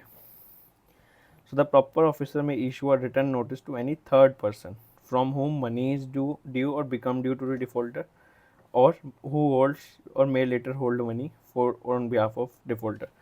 पहला केस कौन है? जिससे डिफ़ॉल्टर को पैसा मिलना है या फ्यूचर में मिलने वाला है। फॉर एग्जांपल कोई डेटर हो सकता है, ठीक है। सेकंड का है हु होल्ड्स और मे होल्ड मनी फॉर और ऑन बिहाफ ऑफ डिफ़ॉल्टर। कोई डिफ़ॉल्टर के बिहाफ पे पैसा अगर होल्ड करता है, बैंक हो सकता है, कोई एजेंट हो सकता है। अगर ऐसे केस हैं तो प्रॉपर ऑफिसर इन्हें नोटिस भेज सकता है for recovery. Such notice requires the third person to pay the amount to the government either immediately when the money become due और with in the time specified in notice, but not before the money becomes due और is held. उस notice के अंदर वो बोलेगा कि आप पैसा पे करो। कब पैसा पे करो? इमीडिएटली ऐसी मनी ड्यू हो जाएगी, या फिर जो टाइम लाइन एसएन के अंदर जो नोटिस के अंदर स्पेसिफाइड है उस टाइम लिमिट के अंदर पे करो। बट वो जो टाइम है जो पे आप कर, जब तक वो अमाउंट ड्यू नहीं होता उससे, जब तक वो एक्चुअल में रिसीवेबल नहीं बनता डिफॉल्टर के लिए, तब तक आप उससे नहीं बोल सकते कि आप पे करो। The third person must pay only such amount as sufficient to cover government dues or the entire amount if it is equal to or less than liability and compliance when the notice is mandatory. तो first thing जो notice आएगा third person को, third person is mandatorily statutory required to comply with this notice. उसके पास कोई option नहीं है, उसे नोटिस कंप्लाई करना होगा। प्लस सिर्फ उतनी अमाउंट वो पे करे जितनी अमाउंट नेसेसरी है for the recovery of tax. अगर उसे जो अमाउंट कम है फ्रॉम मतलब जो अमाउंट रिसीवेबल है डिफॉल्टर के लिए that is less than the total amount of demand, तो फिर सारी ही अमाउंट वो प्रॉपर ऑफिसर को पे कर देगा। Where notice is issued to a post office, banking company, insurer, payment must be made without requiring passbook, deposit receipt। मतलब bank का कोई भी जो प्रोसीजर है बैंक बिना फॉलो करे प्रॉपर ऑफिसर को देना पड़ेगा उसे, बैंक या पोस्ट ऑफिस या फिर इंश्योरेंस कंपनी वगैरह। Failure of the third person to comply with the notices result in such person being treated as defaulter, attracting all the consequences under CGST Act। तो जो थर्ड पर्सन है अगर वो fails to comply with this notice हो जाता है तो ऐसा मान लिया जाएगा वही डिफॉल्टर है, सारे जीएसटी के प्रोविजन कॉन्सिक्वेंसेज उसके ऊपर लग जाएंगे। द इशूइंग ऑफिसर में अमेंड, रिवोक और extend the time for payment under the notice at any time. Any payment made pursuant to the notice is deemed to be made under the authority of defaulter and credit to government constitute a valid discharge of third person liability to the defaulter to debt estate। तो ऐसा माना जाएगा third party ने पैसा दिया है वो on the authorisation of defaulter दिया है, ताकि कल को डिफॉल्टर थर्ड पर्सन को स्यू ना कर दे। प्लस ऐसा मान लिया जाएगा कि जो थर्ड पर्सन को डेटर को पैसे देने थे वो उसने पैसे दे दिए by paying it to government, ताकि ऐसा ना हो कल को वो डिफॉल्टर जाए और वो थर्ड पर्सन के अगेंस्ट केस कर दे कि आपने मेरा पैसा किसी और को दे दिया। नहीं, लॉ मना करता है। If a person makes payment to the defaulter after receiving notice such person becomes personal liable to the government to the extent of payment made or tax liability whichever is lower. आपको notice आ गया था third person को, उसके बाद भी आपने सीधे डिफॉल्टर को पेमेंट कर दिया गवर्नमेंट को पे ना करते हुए, तो आप पर्सनली लाइबल हो जाओगे. No payment obligation arises if third person prove that no money was due, no money was held at the time of service of notice. तो अगर वो ये प्रूफ कर दे थर्ड पर्सन की कोई भी मनी ड्यू नहीं था, कोई भी मनी वो हेल्ड नहीं करता था फॉर डिफॉल्टर, जब उसे नोटिस रिसीव हुआ, तो उस केस में उसकी कोई पेमेंट ऑब्लिगेशन नहीं आएगी. Upon payment by third person, the proper officer shall issue a certificate in the prescribed form to a third person confirming the extent of liability discharge. तो अगर आप पेमेंट कर दोगे तो थर्ड जो प्रॉपर ऑफिसर है वो इशू ऑफ डिस्चार्ज सर्टिफिकेट भी देगा, या डिस्चार्ज सर्टिफिकेट भी इशू करेगा कि हाँ आपने वो पेमेंट कर दिया.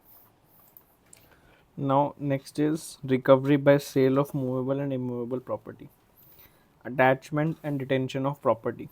द प्रॉपर ऑफिसर में attach any immovable or movable property belonging to or under the control of defaulter and retain it until dues are paid. तो आप प्रोविजनली अटैच कर सकते हो, डिटेन कर सकते हो कोई भी प्रॉपर्टी. डिटेंशन का मतलब क्या होता है कि वो बेसिकली पोजीशन ले सकते हो उस प्रॉपर्टी का. तो यहाँ पे भी डिटेन एंड सेलिंग वाला गुड्स था, सेमली यहाँ पे भी इमूवेबल प्रॉपर्टी है वो आपकी डिटेन कर सकते हैं, प्रोहिबिट कर सकते हैं आपको उसे यूज़ करने के लिए जब तक कि आपकी ड्यूज़ पे नहीं होती. If dues and recoveries are remain paid for 30 days after distrain the property may be sold. और जो सेल प्रोसीड्स होंगी वो यूज़ करी जाएंगी आपकी कोई भी ड्यूज़ या कॉस्ट जो भी थी रिकवरी वगैरह करने की, वो सब रिकवर करने के लिए सरप्लस डिफॉल्टर को वापस कर देंगे. नाउ अटैचमेंट के लिए प्रोसीजर क्या फॉलो करना है. ऑफिसर एक लिस्ट बनाएगा प्रॉपर्टीज़ की, उनकी मार्केट वैल्यू एस्टिमेट करेगा और एक अटैचमेंट ऑर्डर इशू कर देगा प्रोहिबिटिंग ट्रांसफ़र या फिर transaction of that property. For immovable property आपका प्रॉपर्टी के ऊपर फिक्स कर दिया जाएगा वो detention order. For movable property seize कर ली जाएगी और कस्टडी में ले ली जाएगी. कोई भी स्टैम्प ड्यूटी या ट्रांसफ़र चार्जेस होंगे वो सब ट्रांसफर ही पे करेगा. स्पेशल टाइप्स ऑफ प्रॉपर्टी को कुछ केस बोलते हैं. तो debts, shares, movable property not in possession of defaulter are attach as per the prescribe rules. ठीक है, तो प्रिस्क्राइब रूल्स के हिसाब से अटैच होंगे. कोई भी नेगोशिएबल इंस्ट्रूमेंट है या शेयर्स है जो कि ब्रोकर के थ्रू सेल करनी है. नहीं तो ये क्या बोलता है, जो नेगोशिएबल इंस्ट्रूमेंट है ये शेयर्स है, इंस्टेड ऑफ ऑक्शन आप ब्रोकर के थ्रू सेल कर सकते हो. एंड ब्रोकर जो भी अमाउंट रियलाइज होगा अपना कमीशन डिडक्ट करने वाले गवर्नमेंट को पे कर देगा. Then claims and objection by third party. कोई और पर्सन आता है और बोलता है इस प्रॉपर्टी के अंदर मेरा इंटरेस्ट या पोजीशन है, तो उस केस में प्रॉपर ऑफिसर इन्वेस्टिगेट करेगा क्लेम को, एंड जब तक इन्वेस्टिगेशन नहीं होती उस सेल को पोस्टपोन कर देगा. इफ़ अगर क्लेम वैलिड होता है तो प्रॉपर्टी रिलीज़ कर दी जाएगी, चाहे फुल्ली या partly, depending on third person का क्लेम कितना है. अगर क्लेम रिजेक्ट हो जाता है तो जो ऑक्शन प्रोसेस है वो कंटिन्यू रहेगा. Payment before auction. अगर डिफॉल्टर रिकवरी एक्सपेंसेस और जो टैक्स पे था वो ऑक्शन नोटिस से पहले पे कर देता है तो ऑक्शन कैंसिल हो जाएगा, प्रॉपर्टी रिलीज़ हो जाएगी. Then application of sale proceeds. तो जो अमाउंट आपने सेल करके रियलाइज़ करी सबसे पहले उससे रिकवरी कॉस्ट जो भी आपके एडमिनिस्ट्रेटिव कॉस्ट हुई है उसके लिए एडजस्ट करो. उसके बाद जो अमाउंट बचता है जो भी आपकी टैक्स की रिकवरी ड्यू है या पेनल्टी है वो सब एडजस्ट करो. उसके बाद कोई और ड्यू अगर आपका बचा हुआ है CGST SGST का जो कि अभी रिकवरी के अंदर नहीं आया है तो उसे एडजस्ट करो. उसके बाद जो बैलेंस बचता है वो आपके, अगर आप रजिस्टर्ड हो तो कैश लाइन में चला जाएगा, अगर आप अनरजिस्टर्ड हो तो आपके बैंक अकाउंट में चला जाएगा. If the balance sale proceed can not be paid to the concern person within 6 months from the date of sale the amount shall be deposit to consumer welfare fund. अगर 6 month जिस दिन cell होगी 6 month के अंदर या further extended period के अंदर आप कस्टमर को जो बेसिकली जो कंसर्न पर्सन है, जो रजिस्टर्ड पर्सन है, टैक्सेबल पर्सन है, अगर उसे पे नहीं कर पा रहे हो तो आप उसे कंज्यूमर वेलफेयर फंड में क्रेडिट कर दोगे. उसके बाद कुछ एडिशनल सेफ गार्ड है कि जो ऑफिसर है वो खुद उस प्रॉपर्टी के अंदर इंटरेस्ट एक्वायर नहीं कर सकता. सेकंड, संडे और गवर्नमेंट हॉलीडेज़ पे वो सेल नहीं होगी. प्लस प्रॉपर ऑफिसर जो हैं वो पुलिस की असिस्टेंस ले सकते हैं. Then recovery as land arrear कर सकते हो. तो प्रॉपर ऑफिसर एक सर्टिफिकेट स्पेसिफाइंग दी अमाउंट बनाएगा एंड वो डिस्ट्रिक्ट कलेक्टर को भेजेगा. डिस्ट्रिक्ट कलेक्टर उसे रिकवर करेगा as an arrear of land review. Then recovery of as fine impose by magistrate. तो जो प्रॉपर ऑफिसर है वो अप्रोप्रिएट मजिस्ट्रेट को अप्लाई कर सकता है फॉर रिकवर्ड ड्यूज, एंड जो मजिस्ट्रेट है उसे as a fine impose by the court की तरह उसे रिकवर करेगा. Then recovery through execution of decree. तो कोई भी अगर सिविल कोर्ट में कोई केस जीता है डिफॉल्टर, उसके परसेंट में से कोई अमाउंट मिलनी है जिसे डिक्री बोलते हैं, तो प्रॉपर ऑफिसर रिक्वेस्ट कर सकता है कोर्ट को कि एग्जीक्यूट कर दे डिक्री को, एंड जो उस डिक्री की अमाउंट है इंस्टेड ऑफ डिफॉल्टर वो डायरेक्टली गवर्नमेंट को GST ड्यूज पे करने के लिए पे कर दे. Recovery through surety. तो अगर कोई भी पर्सन श्योरिटी बन जाता है डिफॉल्टर का तो वो अमाउंट श्योरिटी से रिकवर की जाएगी जैसे कि वो डिफॉल्टर हो.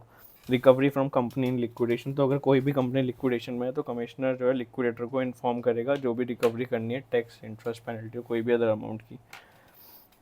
उसके बाद कुछ अदर प्रोविजंस हैं governing recovery of tax. Recovery made under bond and instrument. So any amount payable under bond or instrument executed under GST may be recovered using recovery mode specified under section 17 without affecting the other recovery option. तो कोई भी अगर आपने bond, जैसे हम bond execute करते हैं export of service के टाइम पे, एक्सपोर्ट ऑफ गुड्स के टाइम पे विदाउट पेमेंट ऑफ टैक्स वाले केस में, या प्रोविजनल असेसमेंट के टाइम पे, अगर उस तरह का कोई भी बॉन्ड है तो उनकी भी रिकवरी 79(1) के अंदर हो सकती है। उसके बाद जहाँ पे CGST आपके ड्यू है अनपेड, तो जो स्टेट टैक्स या यूनिट टेरिटरी ऑफिसर्स हैं वो उस अमाउंट को रिकवर कर सकते हैं as if it were a arrear of state tax. उसके बाद अगर जो आपको टैक्स रिकवर हुआ है इनसफिशेंट है तो सेंट्रल गवर्नमेंट, स्टेट गवर्नमेंट अपने ड्यूज़ के जितना उनके ड्यू उनके प्रोपोर्शनेट में एक दूसरे को बांट लेंगे। ठीक है। उसके बाद एक क्लैरिफिकेशन आया था with respect to voluntary payment. तो इन्होंने क्या बोला था, समटाइम्स जब इन्वेस्टिगेशन सर्च वगैरह चल रही होती है तो ऑफिसर्स कई बार फोर्स करते हैं टैक्स पेयर को पे करने के लिए। तो उन्होंने बोला था कोई भी रिकवरी प्रोसीडिंग जो होगी वो सेक्शन 79 के अकॉर्डिंग होगी, उसके अलावा नहीं होगी। प्लस लेकिन टैक्स पेयर के पास एक ऑप्शन होता है कि वो कभी भी पे कर सकता है, तो उसे इन्होंने क्लैरिफाई किया था। Taxpayer sometimes voluntarily pay GST during such na concern when raised about alleged coercion leading to clarification on the legal position. GST law permits voluntary payment before issuance of SCN under 73(5) or 74(5) based on self-ascertainment or officer's ascertainment, helping taxpayer avoid higher penalties. Recovery under 79 can be initiated only after due legal process. Hence, tax officer cannot forcibly recover during search and investigation. However, taxpayer are free to make voluntary payment at any stage. ठीक है, ये इसमें आपका ये बताता है।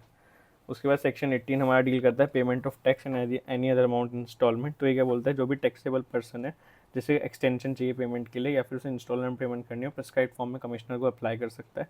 Commissioner एक report लेगा ज्यूरिसडिक्शन ऑफिसर से टैक्स पेयर की फाइनेंशियल एबिलिटी के रिस्पेक्ट में। उसके बाद जो कमिश्नर है वो अलाउ कर देगा payment other than self assess liability.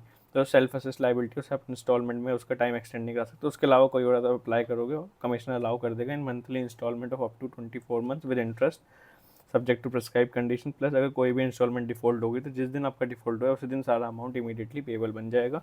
Plus instalment facility allowed नहीं होगी 3 केसेस में। पहला केस क्या है कि रिकवरी प्रोसीडिंग ऑलरेडी इनिशिएट हो चुकी है आपके अगेंस्ट। सेकंड, आपने इंस्टॉलमेंट फैसिलिटी के लिए लास्ट ईयर भी प्रीसीडिंग फाइनेंशियल ईयर में भी अप्लाई किया था और आपकी रिजेक्ट हो गई थी। एंड जो अमाउंट है जिसके लिए आप इंस्टॉलमेंट मांग रहे हो या फिर जो वो अमाउंट है वो लेस देन 25,000। तो इन 3 केसेस में, इन तीनों में से अगर कोई भी केस है तो सेक्शन 80 के अंदर इंस्टॉलमेंट अलाउ नहीं होगा। उसके बाद सेक्शन 81 बोलता है कि कुछ केसेस में ट्रांसफ़र वॉइड हो जाएगा। तो ये क्या बोलता है, if a person after taxes become payable transfer creates a charge on property with the intent to defraud government revenue, such transfer shall be void against the government tax claim. तो कोई भी पर्सन जिसकी tax liability due हो चुकी है वो उस tax liability को बचाने के लिए अपनी कोई भी प्रॉपर्टी को बेच देता है या उसके ऊपर कोई भी चार्ज क्रिएट कर देता है, तो वो जो चार्ज उसने क्रिएट किया है, जो उसने ट्रांसफ़र किया है, वो वॉइड होगा अगेंस्ट द गवर्नमेंट ड्यूज। ठीक है। However the transfer would remain valid if it was either made with the prior permission of proper officer और it is made for adequate consideration good faith without notice of pending GST proceedings. तो वो transfer को valid मान लेंगे, या तो proper officer की permission के साथ हुआ था या फिर जो वो हुआ है वो एडिकेट कंसिडरेशन में हुआ है। प्लस जो ट्रांसफर है, जिसे आपने ओनरशिप ट्रांसफ़र करी उसे नहीं पता था, उसने गुड फेथ में किया, उसे जीएसटी की पेंडिंग प्रोसीडिंग के बारे में नहीं पता था। फिर सेक्शन 82 है। सेक्शन 82 क्या बोलता है कि जो टैक्स की अमाउंट है वो उसका हर केस में not standing any other law except for IBC. IBC अगर कुछ बोलता है तो प्रिवेल करेगा, उसके अलावा कोई भी अगर कुछ बोलता है तो ये वाला सेक्शन प्रिवेल करेगा। ये बोलता है जो टैक्स, इंटरेस्ट या पेनल्टी जीएसटी के अंदर है वो फर्स्ट चार्ज होंगे on the property of taxable person.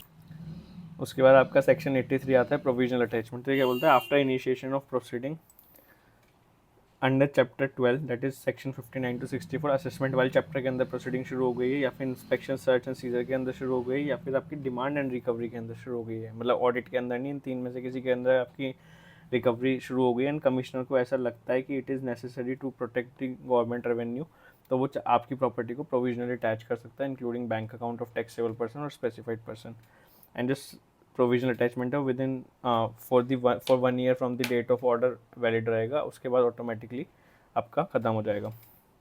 When ordering provisional attachment, जो कमिश्नर है वो एक रिटर्न ऑर्डर करेगा specifying the details of attach property, तो उसके अंदर प्रॉपर्टी की डिटेल करेगा, स्पेसिफाई करेगा। उसके बाद जो कॉपीज़ होगी वो कंसर्न अथॉरिटीज़ को भेज देगा to place in encumbrance which shall be removed on commissioner instruction और 1 year whichever is earlier. उसके बाद कॉपी ऑफ अटैचमेंट होगी, जिसकी प्रॉपर्टी अटैच हुई है उसे भी सर्व होगी। उसके बाद अगर अटैचमेंट पेरिशेबल या हजार्डस नेचर का है तो जो गुड्स होंगे वो रिलीज हो जाएंगे इमीडिएटली अगर टैक्स पेयर आके गुड्स की मार्केट वैल्यू दे देता है या अमाउंट पेबल टैक्स वाली जो है उन दोनों में से जो भी हायर है, विच एवर इज लोअर, सो जो भी लोअर है टैक्स लाइबिलिटी या फिर मार्केट वैल्यू ऑफ गुड्स अगर वो पे कर देता है तो इमीडिएटली रिलीज कर देंगे। अदरवाइज कमिश्नर के पास पावर है कि वो इमीडिएटली उन गुड्स को सेल कर सकता है। The person whose property is attached may file objection and after hearing the commissioner may release the property if it is found not liable for attachment or no longer required to be attached। तो वो एक अपनी representation file कर सकता है, objection file कर सकता है और अगर सेटिस्फाइड होता है कमिश्नर तो उन्हें रिलीज कर देगा। उसके बाद अगर कोई भी आपके अनसिक्योर्ड डेट है, शेयर्स है, मूवेबल प्रॉपर्टी है जो कि आपकी पोजीशन में नहीं है, तो उस केस में अटैचमेंट कैसे होगा, तो एक रिटर्न ऑर्डर दिया जाएगा प्रोहिबिटिंग। क्या प्रोहिबिट किया जाएगा कि जो भी क्रेडिटर है, डेटर है, वो आपसे डेट रिकवर ना करे या आपको पे ना करे, जो भी आपके शेयर हैं वो ट्रांसफ़र ना हो या फिर आपको डिविडेंड ना मिले, या फिर कोई भी पर्सन अगर मूवेबल प्रॉपर्टी होल्ड करता है आपकी तो वो डिफ़ॉल्टर को हैंड ओवर ना करे। एंड जो अटैचमेंट ऑर्डर की कॉपी होगी प्रॉपर ऑफिसर के ऑफिस पर लगा दी जाएगी, यानी जीएसटी ऑफिस पर लगा दी जाएगी। जो भी डेटर है या कॉर्पोरेशन इसके शेयर्स हैं, जिस भी पर्सन के पास आपकी मूवेबल प्रॉपर्टी है उसे भी एक भेजी जाएगी। अ debtor may pay amount directly to the proper officer. So अगर डेटर से पैसा आना था तो हमने पढ़ा था थर्ड पर्सन वाला, डायरेक्टली प्रॉपर ऑफिसर को पे कर सकता है और मान ले जाएगा उसने डिफॉल्टर को पेमेंट कर दी है। Attachment of property in custody of courts और पब्लिक ऑफिसर। कोई भी अगर प्रॉपर्टी है जो कि कोर्ट या पब्लिक ऑफिसर की कस्टडी में तो उसे भी आप अटैच कर सकते हो। उसके लिए अटैचमेंट ऑर्डर आपको भेजना पड़ेगा रिक्वेस्टिंग द प्रॉपर्टी कि आप उसे अटैच कर लो। Attachment of interest in partnership. So where the attached property is defaulter interest in partner and partnership में the proper officer may charge the partnership share and partnership property and profit towards recovery। तो अगर आपका जो property है वो basically एक interest है partnership form में, तो उस पार्टनरशिप की प्रॉपर्टी का जो आपका शेयर है उसे अटैच कर सकता है, प्लस उसके जो प्रॉफिट्स हैं उन्हें अटैच कर सकता है। और उसके लिए प्रॉपर ऑफिसर एक अपॉइंटर को अपॉइंट कर सकता है जो कि पार्टनरशिप का प्रॉफिट रिसीव करेगा। एंड जो अदर पार्टनर्स होंगे उनके पास जितना उनका इंटरेस्ट है उसे रिलीज़ कराने का पावर रहेगा। उसके बाद जो इंटरेस्ट उस पार्टनर का भी उन्होंने चार्ज किया है उसे भी रिलीज़ कराने का उनके पास पावर है, प्रोवाइडेड पे वगैरह करते हैं। सेक्शन 84 कुछ स्पेसिफिक केसेस बताता है, नोट्स और रेलेवेंट फॉर एग्जाम, बट फिर भी हम लोग देख लेते हैं। ये बोलते हैं where notice for demand of tax interest penalty और any other amount is served and an appeal revision other proceeding is initiated. तो बोलता है कोई भी नोटिस दिया गया था डिमांड का, टैक्स का, इंटरेस्ट का, पेनल्टी का या अदर अमाउंट का, एंड उसके अगेंस्ट कोई भी अपील, रिविजन या आपकी कोई भी अदर प्रोसीडिंग्स इनिशिएट हो चुकी हैं, तो अगर उन प्रोसीडिंग्स में जो गवर्नमेंट ड्यूज़ है वो इंक्रीज़ हो गया, वो एनहेंस कर दिया गया, तो उस केस में क्या करना पड़ेगा, एक अनदर इशू कमिश्नर को अनदर नोटिस ऑफ डिमांड देना पड़ेगा फॉर दी एनहेंस्ड अमाउंट, जो एक्स्ट्रा अमाउंट है सिर्फ उसके लिए। एंड जो रिकवरी प्रोसीडिंग आपकी ऑलरेडी इनिशिएट हुई थी पुरानी वाली अमाउंट के लिए वो कंटिन्यू होती रहेंगी, एंड जिस स्टेज पे वो चल रही थी उस स्टेज पे चलेंगी without serving any fresh notice. तो एडिशनल अमाउंट के लिए उसे नोटिस देना पड़ेगा, पुरानी अमाउंट के लिए नहीं देना पड़ेगा। जहाँ पे गवर्नमेंट ड्यू रिड्यूस हो गए वहाँ पे कोई फ्रेश नोटिस देने की ज़रूरत नहीं है, बिकॉज टैक्स पेयर का फायदा ही हुआ है तो कोई नोटिस देने की ज़रूरत नहीं है। कमिश्नर बस इंटीमेट कर देगा रिडक्शन तो टैक्स पेबल, एंड जो अथॉरिटी थी रिकवरी करी थी उससे भी इन्फॉर्म कर देगा कि आपको इतनी अमाउंट ना करके उससे कम अमाउंट की रिकवरी करनी है। जो रिकवरी प्रोसीडिंग ऑलरेडी इनिशिएट हुई थी वो कंटिन्यू रहेंगी, जिस स्टेज पे पेंडिंग थी उस स्टेज से कंटिन्यू होंगी। उसके बाद जो अदर प्रोसीडिंग्स हैं वो CGST एक्ट में डिफाइंड नहीं है। IBC की प्रोसीडिंग्स को भी ये लोग अदर प्रोसीडिंग्स मानते हैं against the government while approving such proceeding considered to be fall with in the scope. तो अगर IBC की प्रोसीडिंग्स में भी डिमांड इंक्रीज या रिड्यूस हुई है तो उसके अकॉर्डिंग भी सेम प्रोविजन लेकर हमने ऊपर पढ़ा। So with this demands and recovery is complete. Section 80 onwards उतना इंपॉर्टेंट सेक्शन नहीं है, ऑल्दो देखने तो हमें चाहिए। सेक्शन 80 पेमेंट इन इंस्टॉलमेंट 2-3 बार रिसेंट रिटर्न में आ चुका है, बट मेन सेक्शन आपके सेक्शन 74A से लेकर सेक्शन 79 है, वो ढंग से देखने हैं। सो that is for this particular video. Now I will be recording the amendment videos for May 26 students, so those who have appeared either in May 25, September 25 और January 26, उनके सबके लिए वो एक कॉमन अमेंडमेंट वीडियो होगा जिसमें with detail each and every amendment हम cover करेंगे विद स्पेसिफिक रीजंस की अमेंडमेंट क्यों आई थी। That's it, thanks for watching, stay tuned for next video.